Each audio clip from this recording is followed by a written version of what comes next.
You are listening to He Said, She Said, with L.A. Rob, and D the VIP. Oh yeah. This is my home. Get out now. No, this is not your house. Now, what's your name? My name is Bill Wilkins, and I'm 72 years old. What do you make of that voice? Sounds confused. Is he senile? The voice on this tape is coming from an 11-year-old girl. They're calling it England's Amityville. There is a family that desperately needs our help. After everything we've seen, there isn't much that rattles either of us anymore. But this one still haunts me. Does it feel like the voice is coming from inside you? More like it's coming from behind me. Like I'm being used. Janet, are you alright? Stop calling me Janet. She's such a good girl. What's it wrong with her? An oppressing spirit will try to force you to commit the ultimate sin. And what's that? Murder, suicide, or both.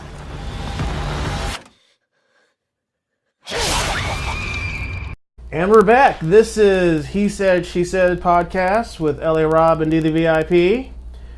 Special shout out to the 313 Live Show podcast. Those guys over there are doing amazing things over there.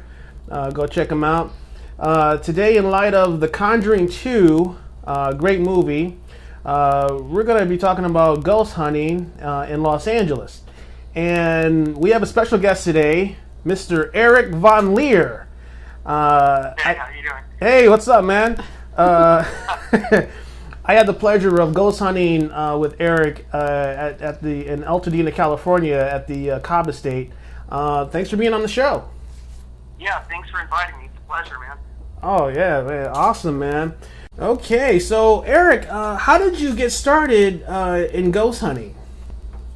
I'm gonna get myself into trouble here, probably, but I used to actually go to all the, urban legend locations, like the Gravity Hills that they have in every major city and what have you. And out here in LA, out in the Chatsworth area, they have all those Charles Manson places, and we used to go there. So one night, being an out of control, older, teenage guy, I decided to mess around one night. So I dressed all in black, and I was reading out of the Satanic Bible, and we went up to this one place where there's a, kind of like, sort of like the wilderness. It's at the end of this street, the valley, and we heard a woman screaming from the bottom of the canyon, and she shouldn't have been screaming. If she had fallen, she would have been dead. Mm. So we thought it was something supernatural. Like I said, I had been messing around with the Satanic Bible. When I got back in the car wouldn't start. It had been fine. It obviously got me there. So I looked under the hood, and the radiator hose was shredded. Not like from wear and tear, but like something had actually ripped it in half. Oh wow. So I was like, yeah, it was pretty scary. So I was like, wow, there might be something behind all of this. And that was when meetups started, just becoming a little bit popular. Mm-hmm. And I joined a few groups. One of the first groups I joined, there was a lecture at Pierce from a noted historian, and part of the lecture was going to Viva Adobe in Ventura. So we went there, and I didn't know anything about any of my abilities at the time, but I was picking up on a lot of the stuff. Like, I pointed to one of the corners of the property, and I told this guy, I don't like that area. It makes me uncomfortable. And he said, well, that's where the graveyard is, or where bodies are buried. Oh, wow. And then I told him about another spot, this tree that's there, and he said, well, someone had died in the house, or they, I don't remember what happened. They'd gotten stabbed, or something happened. I don't remember exactly. I apologize for that, but they died in the tree that I had pointed out, and I found, you know, those two events interesting. So I then talked to this guy, Michael Curry. I don't know if he still does it, but he used to run the ghost tours in Pasadena. And after talking to him for about an hour, he told me that I was a spirit magnet. So I joined a few more groups and had some more interesting encounters. I used to be an actor, so I was able to get into Linda Vista Hospital after hours, after film shoots. Oh, I heard about that. Before it really became on the map as a paranormal hotspot. Yeah. And also a place in Redlands called Hillside Cemetery. And I would get some pretty gnarly attachments from both of those places, so I had to stop actually for a while. And then a few years went by, and a couple of friends told me that I should start my own group. So I started VIP by having a meeting at the Cocos in the Valley, just an informal meeting, and then we started, you know, going on some public investigations and then residential. And we were in, a friend of mine and I were in Long Beach, and we used to rib each other, you know, dare each other to do different things. And they had a podcast going at that time the night we were there. So he dared me, you know, go tell them you're a paranormal investigator, see if you could get on the show. So I did, and they actually allowed me on, and, you know, I got some good listenership. And they followed us on a couple of investigations, and we became more and more prolific. We started doing public investigations, and then things just really started taking off. We did a lot of exclusive locations, and that got us onto different TV shows. Wow.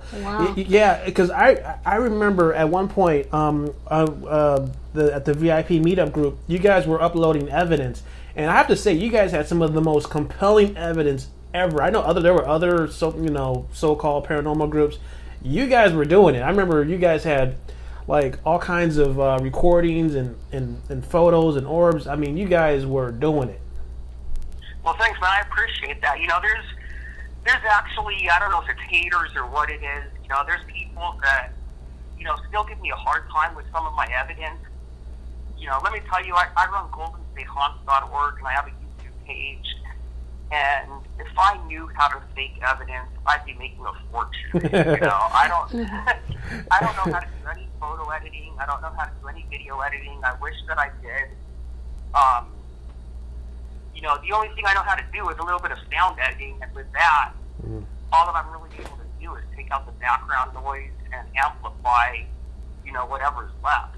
So I guarantee that none of my evidence is fake. And of course, my favorite thing is EVPs, because, you know, you could capture a full body apparition on camera or video, and half the people out there are going to say, you know, that it's not paranormal, that it's matrixing. So with audio, it really can't be disputed. Exactly. So how many times have you actually recorded EVP, which is what, electronic voice something, or what is that?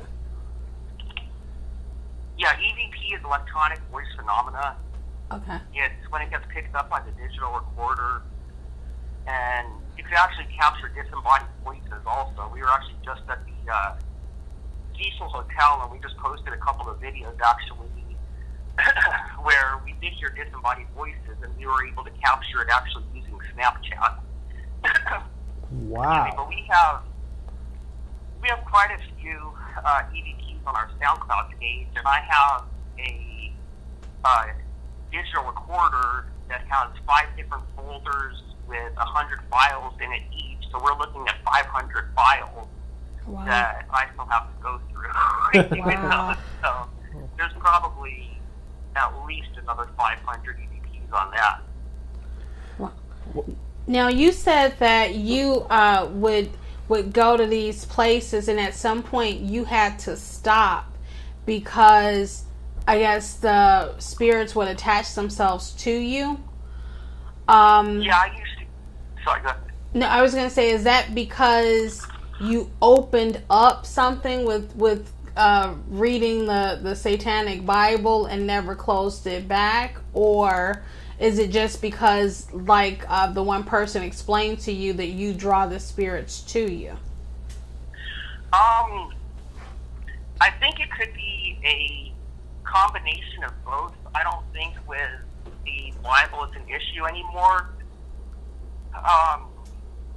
We do have a closing ritual that we say after every investigation, and actually after the Cecil, which we did this weekend, we unfortunately were all too tired to remember it the morning after we left, and I've since experienced a few paranormal things where I live, actually.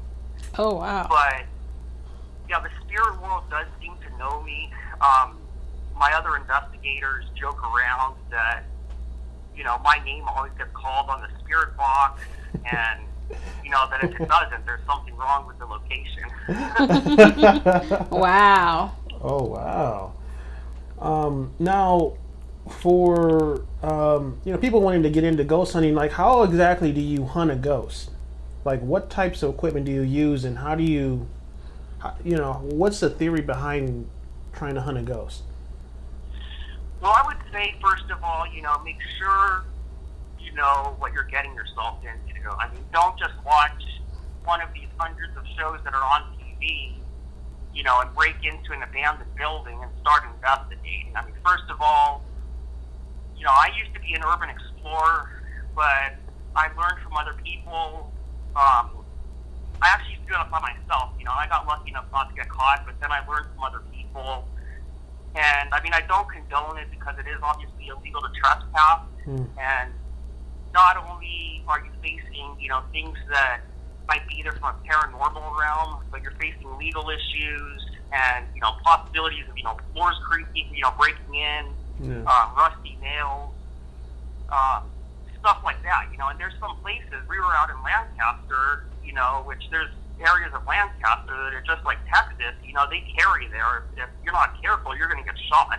Right. Wow. You know? Yeah. Right. It's like the Wild West still. I mean, as far as the paranormal, I mean, I've been doing this for over 20 years, though, and just last year we got ourselves into a case we didn't know what we were dealing with, and I wound up getting raped by a demon. What? Yeah, so, you know, you never know what's going to happen, and you have to be prepared, you know, for anything that can. And, I mean, just in the last, you know, 6 to 9 months, I've had to have the ambulance called on me almost at least 3 or 4 times because of paranormal attacks. What is that called? They had the what called on you? What is it? I didn't have them called on me, but I was very close to having the ambulance called on me. Oh, the ambulance called on you. Okay. Okay. I've had, you know, I don't have epilepsy or anything like that, or, you know, high blood sugar, but I've had attacks where I've actually had seizures and become possessed. What? Wow. Wow. Yeah, we deal with a lot of the higher level stuff. So, okay, because most of the people, the shows that we see, a lot of times, not a lot of times, but sometimes they have an affiliation with the Catholic Church. Like when you see the Conjuring and the Warrens, they have been ordained by the Catholic Church to go out and to do what they do. And then there was a guy at Penn State. He wasn't necessarily ordained per se by the Catholic Church, but he did have, they were aware of what he was doing, and he was able to consult with priests when he was doing his hunting. Are you affiliated with any religious organization to help you with that, or no? Well, we do have a former ordained minister on our team. He wasn't with us at the time we did the case where I was raped. He's relatively new to the team. But when we did that case, which was in Orange County, we didn't know until later, until it got extremely severe, who we were dealing with. And I don't want to say her name, but I will anyways. We were dealing with the demon Lilith, who is the mother of all demons, and the first wife of Adam. And we reached out to the Catholic Church, to many different branches, and no one would even touch the case. Wow. You know, that's similar to Bobby Brown. He just recently come out, which is the other reason why we decided we like to have you on the show, because he wrote a book, and in a chapter in his book, he's talking about how he bought this house in Atlanta and he had a sexual encounter with the ghost there. And, you know, a lot of people know him for drinking and using drugs, and he was adamant that he was not high and that this actually happened, that he was laying in bed and the ghost mounted him and, you know, proceeded to have sex with him.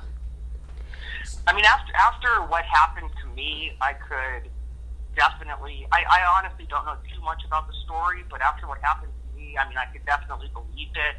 We've dealt with everything from lower to higher level demons to, I know it's going to sound crazy, but literally warlocks who are supposedly the living dead, and the Anunnaki, who are ancient aliens. Wow. Now I wanted to ask you, like, so what's the difference between a ghost, a shadow person, and a demon? How do you distinguish from those? Well, a ghost typically is someone who had been living that has either gotten trapped or they don't want to cross over. There's a lot of different theories about shadow people. A lot of people think that they might come from actually different dimensions. And demons are, you know, depending on one's belief, they're from hell. They're fallen angels, or entities that were never actually earthbound. Are demons shadow people, or are they? Is it a kind of a mix of the two? That's a very good question. I'm actually not 100% sure about that. There is one shadow person I'm sure you've heard about, that the quote-unquote leader, he wears the hat and the trench coat. The Hat Man? The stereotypical one, yeah. Hat Man. That's, in Caribbean countries, they call him Papa Legba. I don't remember if you remember the I guess it was WWF back then, the WWF wrestler Papa Shango, new guy. He looks like that pretty much. Very similar to that. And there are some people believe that he possibly could be some type of demon. When we were in Buffalo recently, he actually walked right through, we were at a producer's hotel room, and he actually walked right through the hotel room. All three of us saw him. Jeez. Wow. Were the lights on? The lights are on, yeah. There was a lot of activity that night. The hotel had actually been being surveillanced. At least the room was. It seemed like the hotel was, but actually by aliens. Wow. So how do you distinguish between the extraterrestrial? Because I hear that if it's not like an extraterrestrial from another planet, it could be an extraterrestrial from another dimension. So right. Yeah. All that. I believe there's a lot of validity through that. As far as quantum mechanics and M string and all that, goes on a more scientific level. Mm-hmm. Light bending and light shifting and all that. That's scientifically been proven. But I'm sorry, can you ask the question one more time? Yeah. Oh well, I was just asking, like, with what's the difference between the alien from outer space and an alien from another dimension? Like, yeah, when you see like photos of UFOs, is it plausible that they're coming from other dimensions as opposed to coming from, out of space, from our galaxy? Yeah, there's a lot of different beliefs as far as that goes. There's actually a lot of ufologists that believe there's actually underwater alien bases also, as well as bases in Antarctica. Oh, wow. Yeah, and it's never been proven one way or another where they actually come from. Oh, okay. So I wanted to ask you, Eric, like, so in California, like, you know, what are the most haunted places in California? Like, you know, I mean, I know Altadena and Gravity Hill. I've heard of those, but and I heard of the Suicide Bridge in Pasadena. And why do you think California as a whole is as haunted as it is? Because it seems that there's more phenomenon here than, you know, most places. Right. There's a lot of active and, you know, haunted places in California. I actually think that Western New York, population-wise, geography-size, is a lot more active. You know, the Buffalo area. Really? Yeah, definitely. Okay. Anywhere in New England, but especially the Buffalo and Western New York area. Mm-hmm. Wow. But in California, at least in Southern California, myself and our lead investigator, we think the most active place is a place downtown called the Variety Arts Theater, which is actually undergoing maintenance and remodeling right now. And we were invited to investigate. We weren't able to do any EVP sessions because it was when they were holding a haunted house. We were actually invited by Blumhouse. Oh, wow. When they were doing their haunt a couple years ago. Yeah. But within probably about 45 minutes to an hour, we saw and captured 2 different apparitions on camera. Wow. The Yost Theater in Santa Ana, which was the location where I did Ghost Adventures, is a very active place. There's definitely something negative in the basement as well. Silent Theater, which I also was on TV for, is a pretty active place. Trying to think what else. There's a few different abandoned locations that, you know, I don't want to mention just because I don't want people going there. Right. Mm-hmm. I like how you're concerned for people's safety, you know, that, you know, might not know what they're getting themselves into. Right. Right, and the other thing is, you know, I don't even know if these places are still accessible. I mean, there used to be an abandoned insane asylum. It was actually the ruins of an abandoned insane asylum, and I hadn't been there for a few months. You know, not that much time had gone by, but it was a few months.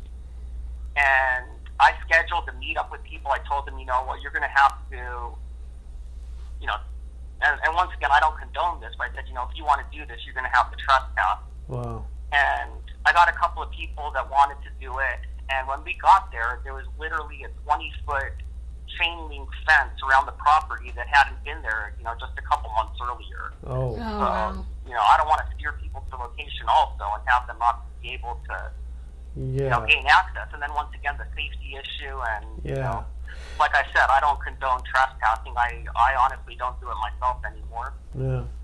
Well, have you done Alcatraz? Or, you know, since that's really popular? I did a tour of Alcatraz. We're going to be going up to USS Hornet in a couple of months, a place that I've investigated before. Okay. And we're looking to do Alcatraz when we go back up there. Okay. Oh, nice. My lead investigator has investigated there, and he actually caught quite a bit of some pretty compelling evidence.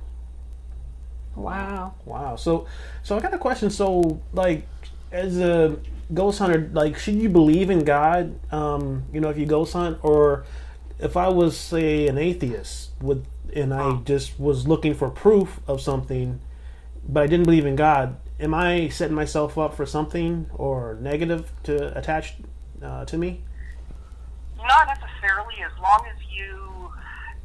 I mean, I was a member of OTO, Ordo Templi Orientis. I'm sure a lot of us have heard of Aleister Crowley. And one of the things that the Big Ten, I mean, their whole model is do as thou wilt shall be the whole of the law. And they have something called the HGA, or Holy Guardian Angel, And the holy guardian angel is actually something that you find within yourself. If you know how to protect yourself with a white light, and I mean that could even be nature, then as long as you know how to protect yourself, you should be okay. But there's always a possibility that something can attach to you. I mean, you could go to a grocery store and have something attached to you. Really? Wow. Especially in Southern California, a lot of it is Native American land, Indian burial ground, Indian sacred site. If we look at how old, the geography is, there's been millions of people that have died, so you could just walk outside your house and get an attachment. It's rare, but it's not impossible. But if you do know how to, surround yourself with a white light, it does cut down on a lot of the risk. Are you more inclined if you're like, say, like a negative person, you're a killer, or you're a person who has depression issues, are you more likely to attract certain things? Because I was walking through Skid Row and I see a lot of people who are mentally unstable, and I was thinking to myself, like, could it be that some of them are have some type of demonic thing? Like, what's the difference between mental illness and actually being possessed by something? Well, that's one of the things that we have to deal with on cases, because we sometimes do deal with people that are crazy. And I'm not saying mental illnesses are crazy. I'm just saying that they're, sociopaths or what have you. Right. And then, they just want the attention. And then we do deal with people that do have mental illnesses, like schizophrenia. And of course, with schizophrenia, you're going to believe that there's people and voices that aren't there. Mm-hmm. We've dealt with people with post-traumatic stress disorder. And one of the things we have to do is differentiate if there is paranormal activity or if it's something more mental. As far as demons go, I'll go on record. I don't care. I've had a gambling issue in the past. And when I've had, when I've been in low points of my life and I've had attachments, my obsession will kick in. I've been a member of other 12-step programs in the past also. And it seems that, like, if I do have an attachment, I become much more vulnerable to sliding back. Oh. So they definitely can impact you in that way. And it's, it's a catch-21. It's the same thing, if you want to be an actor to get a good role, you have to be SAG, and to be SAG, you have to get a good role. If you're in the low spot, you get a demonic attachment, and if you get a demonic attachment, then that's going to put you in a low spot also, obviously.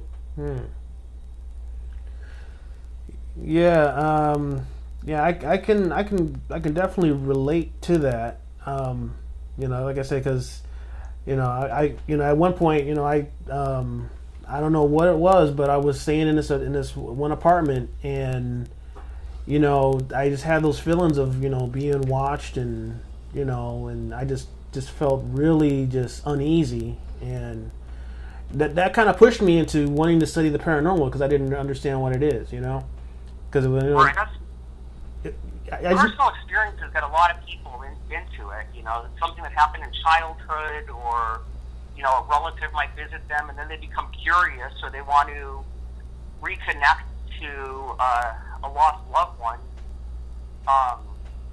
But then also there's times when there's a lot of selfishness involved. We went out of state to deal with a suicide case, and the client had told us that she wanted her son to be crossed over, and then when we were there, she told us that she didn't. And my personal belief is I felt that was selfish, because why wouldn't she want him, except for the act of committing suicide, which, I won't get into my own personal political beliefs, but what a lot of people call a selfish act, except for that, he was a good person, so why not have us cross him over to a better place, right, instead of, keeping him trapped here. Right. That's deep. Yeah, that's really really deep. So on the subject of contacting people on the other side, you hear a lot about Ouija boards these days. You know, a lot of people, you know, those are they've become the plot points of many a horror movie. There's even a movie called Ouija, and you know, so the Ouija board is definitely becoming this popular thing. Is it really that dangerous? I mean, it depends on, you know, different factors, what you're using it for, you could come in contact with someone that says they're a lost loved one, and they could turn out to be something demonic betraying you. Oh. If you're using a Ouija board, you know, the most important thing is you need to know how to close it, but then there's people who are against Ouija boards, but they'll use spirit boxes, which are the exact same thing. Mm.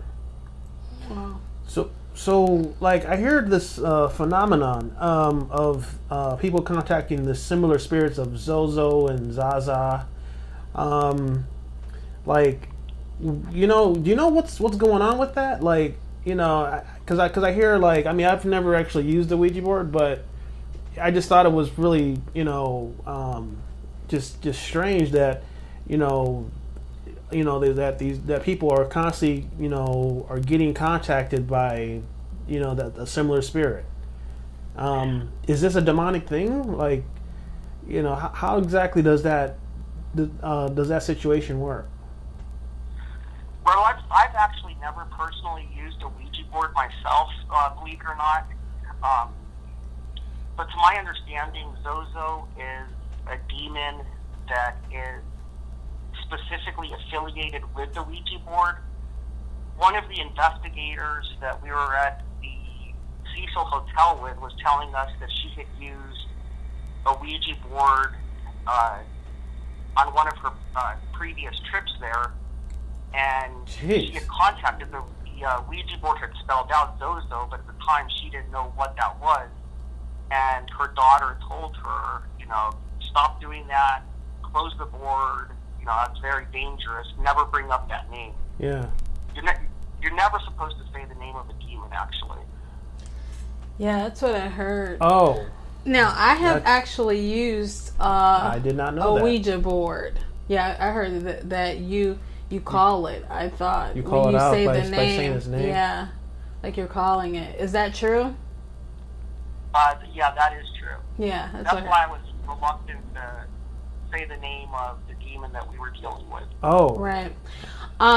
So I have used a Ouija board before, and luckily, we didn't get to the point of name spelling and that kind of thing, because once the little triangle moved, I pulled my hand back and I was done with it. It scared the sugar honey iced tea out of me.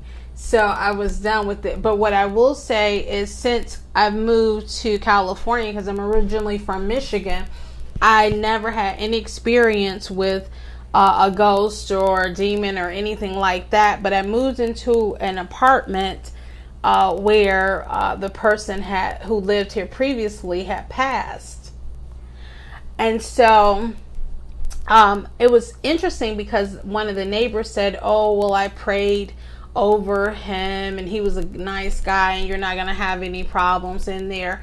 Prior to renting the apartment, I obviously wasn't told that was the case, because that may have, made me think twice about it.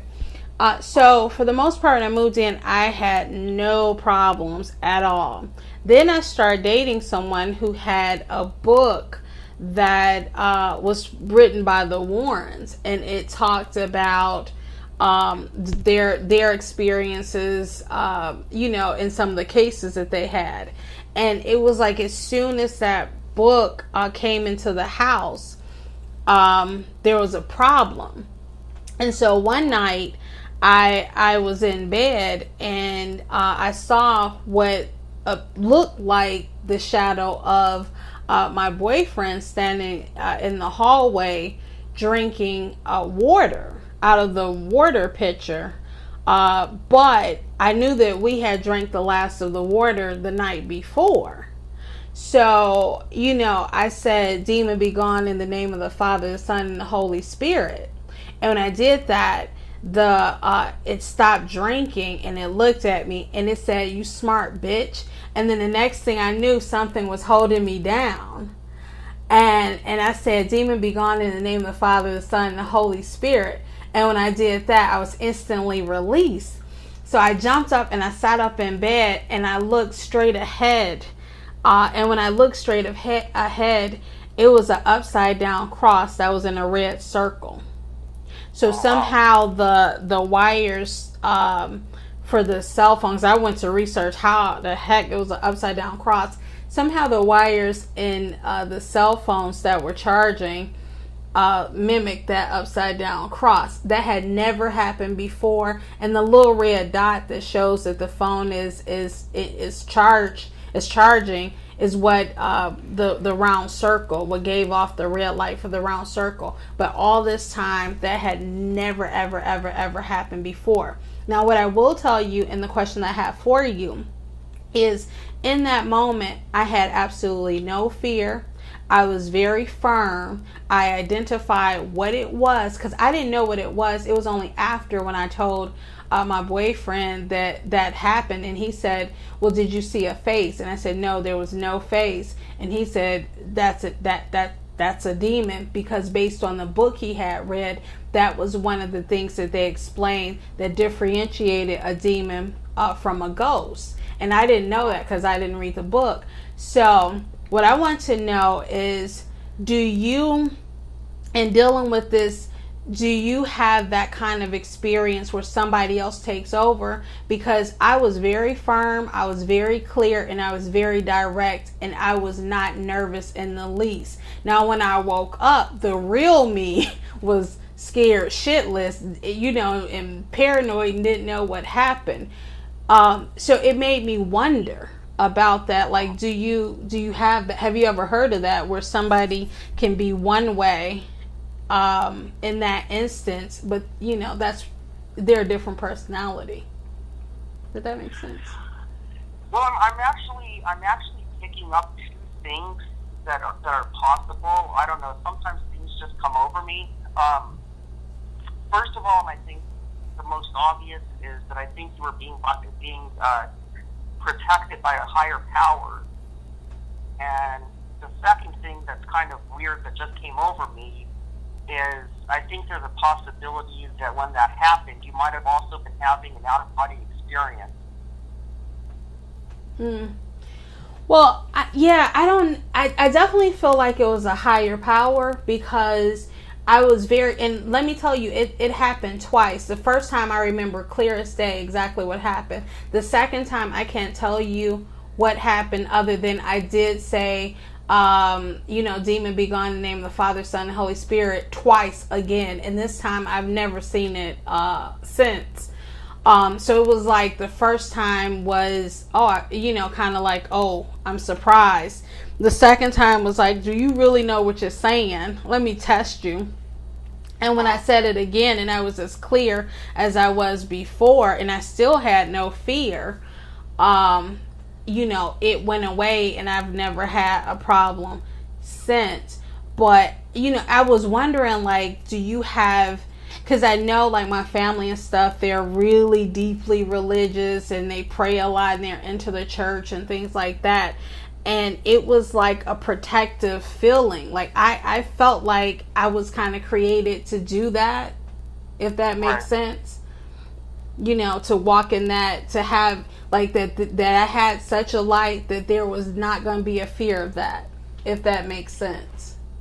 Well, I was going to ask you if you were a religious person, because it sounds like you are. And you also could have been being protected by someone that's still alive psychically, or someone that, a friend, family member that's passed that was looking out for you, or it could have just been, even your own, spiritual and moral strength. Wow. Yeah, because I go to church, but I'm not like the Bible thumper. I can't tell you chapter per chapter, but it just amazed me, because when I stepped outside of myself and who I am, I know that me in the natural awake and having that happen, I would have been terrified and not have had the presence of mind to say, in the name of the Father, Son, and Holy Spirit like I did. But it amazed me that I was so clear about calling it, one, a demon, and two, being able to call upon the Father, the Son, and the Holy Spirit to rid myself of it. Not having read any books or, having been prepared prior to deal with something like that. Right, that's what I was saying with at least the first experience, because I was picking up that you were having an out-of-body experience. And, since you were able to defeat this thing the second time that it happened, you already had that courage instilled in you that you knew that everything was going to be okay. So it sounded like that demon was probably attached to that particular book. I mean, because I hear like people, they go through garage sales or whatever, or estate sales, right? And I hear that certain things that people buy can have attachments. Do you think that's true? Like if you go to an estate sale, that something could be attached to something that was important to somebody? Oh, absolutely. Yeah, definitely. My roommate actually picks up some things from garage sales and estate sales, which is something that I'm not really happy about. Yeah, me neither. And I sent my members to a couple of cases while I was away in Japan, and one of them had to do with a clown, a porcelain clown, and they actually saw, and they sent me pictures of it.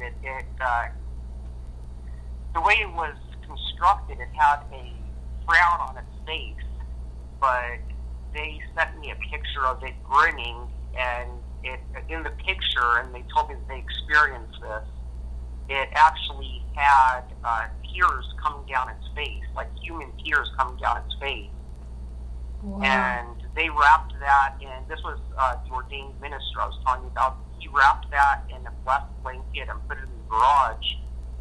And then he did at least two other cases. One where he took a haunted doll out of the client's home. I believe he or our other investigator now owns that doll. And another case where there was a sword that had an attachment to it. And he did something with the sword also.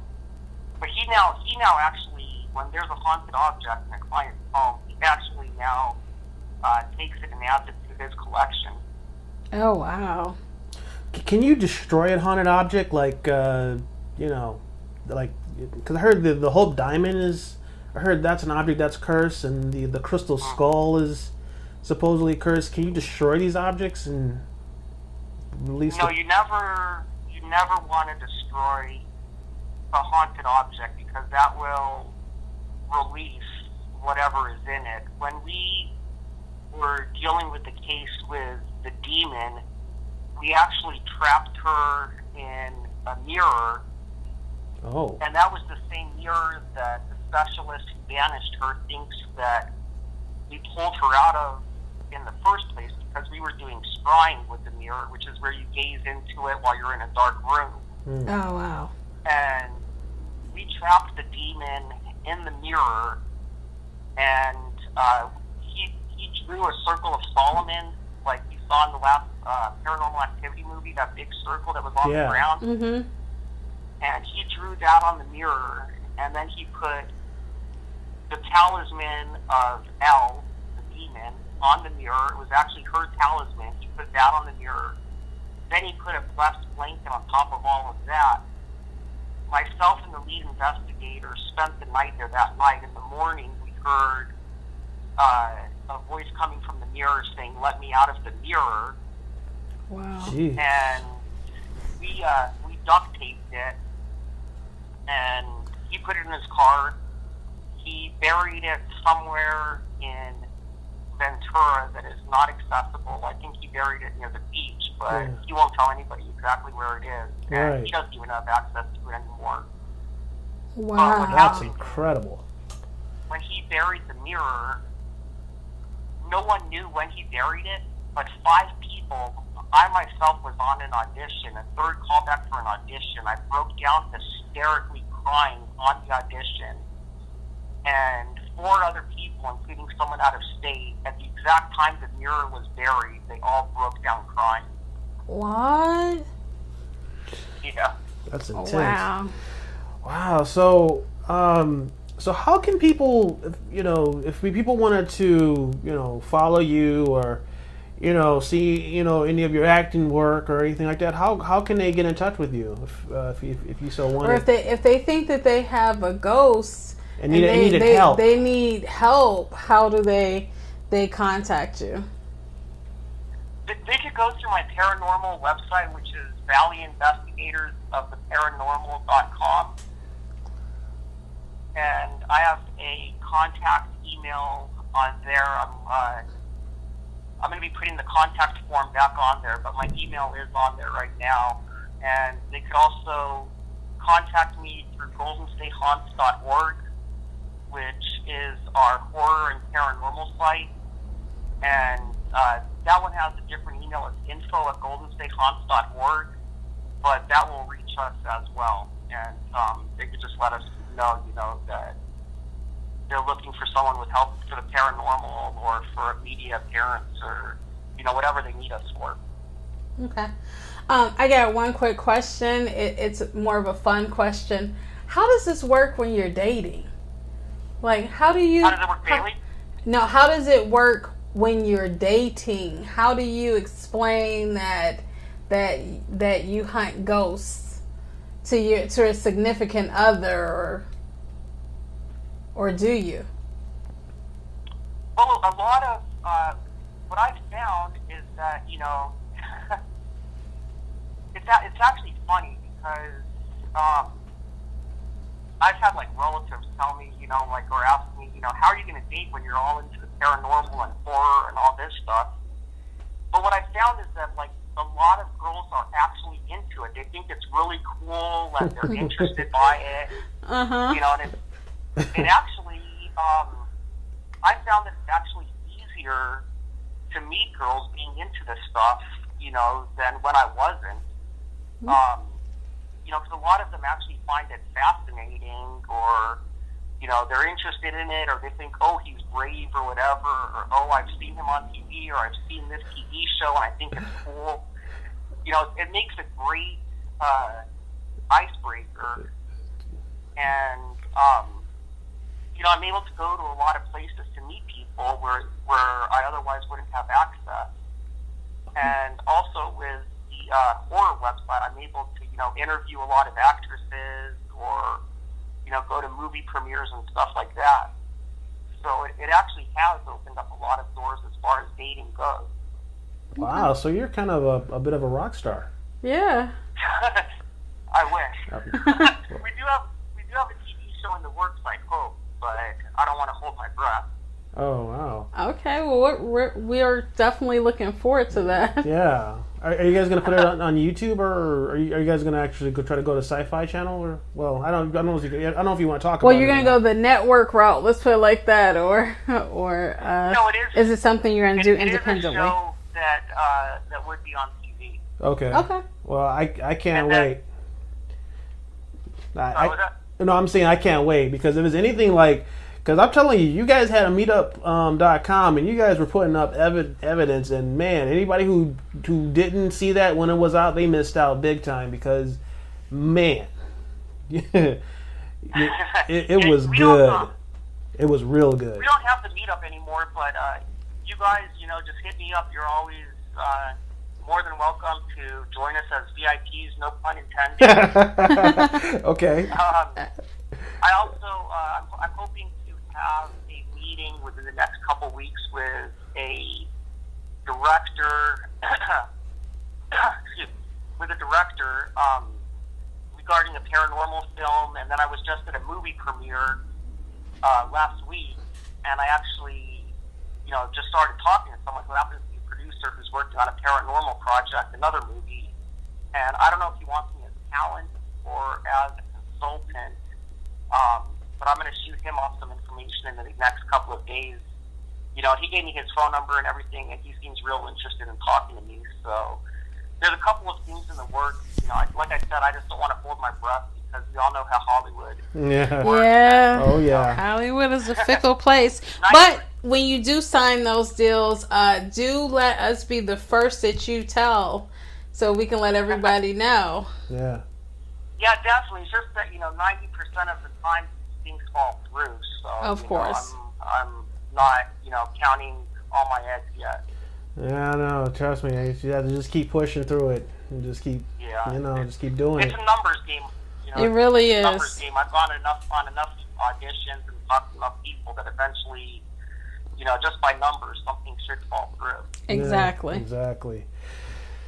So that's our show. Thanks for joining us, Erik. We really appreciate it. Thank you. Yeah, thank you. I'm humbled to be on the show, and if we have any exciting things coming up, or anything new, we'll let you guys know, and go from there. All right, cool. Sounds good. This is LA Rob and D the VIP signing off. Deuces. Peace. So look, to follow us, you can go to iTunes, tune in. You can like us on Facebook at He Said, She Said, LA Rob and D the VIP. There's a lot of He Said, She Said out there. So make sure it says LA Rob and D the VIP. Also, you can follow us on Twitter at LA Rob and D the VIP. And if you want to follow LA Rob's shit, his stuff, you can go to Mel Hondo, MALEHONDO at YouTube. Did I say everything? You did? Okay. Well, no, wait, you missed one. What? Lord Tyree, LORDTYRE. That one is one of my older. And I'm not calling him Lord anything. So that's probably why I messed up. At least not on mic. Yeah. Alrighty. Or off mic.